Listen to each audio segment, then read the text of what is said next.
আমি গণভোটের ব্যাপারে একটা কথা বলতে চাই। আমাদের সরকার দলীয় বন্ধুরা হয়তো রাগ করবেন, রাগ করলেও বলতে হয়। কেয়ারটেকার সরকার 90-র গণ আন্দোলনে জামাত ইসলামী সহ 3 জোটের রূপরেখা ছিল।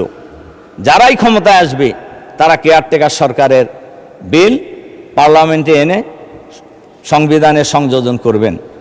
কিন্তু আমরা লক্ষ্য করেছি জামাত ইসলামীর সমর্থন নিয়ে 91 সালে যে সরকার হয়েছিল ওনারা কিন্তু এটা করেন নাই। আন্দোলন সংগ্রামের মধ্য দিয়ে এক পর্যায়ে তড়িঘড়ি করে নির্বাচন দিয়ে 1 মাসের সরকার ছিল। কেয়ারটেকার বিল কিন্তু সংবিধানে সংযোজিত হয়েছে এবং আশা করি আবারও সংযোজিত হবে এবং অলরেডি হয়ে গেছে সুপ্রিম কোর্টের রায়ের মধ্য দিয়েই। তা আমি যে কথা বলছিলাম, গণভোটের রায় এটা বাংলাদেশের শতকরা 70% মানুষের দাবি। কাজে এই রায় বাস্তবায়ন করা সরকারের দায়িত্ব মেইনলি।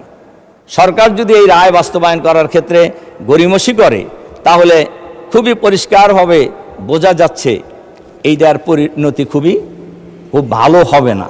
তার কারণে দেশের জনগণ গণরায় দিয়েছে, গণভোটকে বিজয়ী করেছে এবং এই দেশের মানুষ গণভোট কার্যকর হোক এটা চায়। এবং আজকের এই মহান সংসদে আমি সরকারি দল, বিরোধী দল, আমি সবার উদ্দেশ্যে বলতে চাই, এই গণভোটের রায় যদি বাস্তবায়িত হয় কারোরই তো অসুবিধা হওয়ার কথা না। আমরা তো ঐক্যমত কমিশনে সবাই ঐক্যমত হয়েই আমরা ঐক্যমত পোষণ করেছি এবং তার ভিত্তিতেই জুলাই সনদ স্বাক্ষরিত হয়েছে। জুলাই অধ্যাদেশ যতদিন পর্যন্ত কার্যকর না হবে ততদিন পর্যন্ত এ ব্যাপারে জনগণের মধ্যে একটা দ্বিধাবিভক্তি থেকেই যাবে। এজন্য আমি সরকারের কাছে অনুরোধ জানাবো অবিলম্বে এই গণভোটের রায় কার্যকর করা হোক। মাননীয় স্পিকার,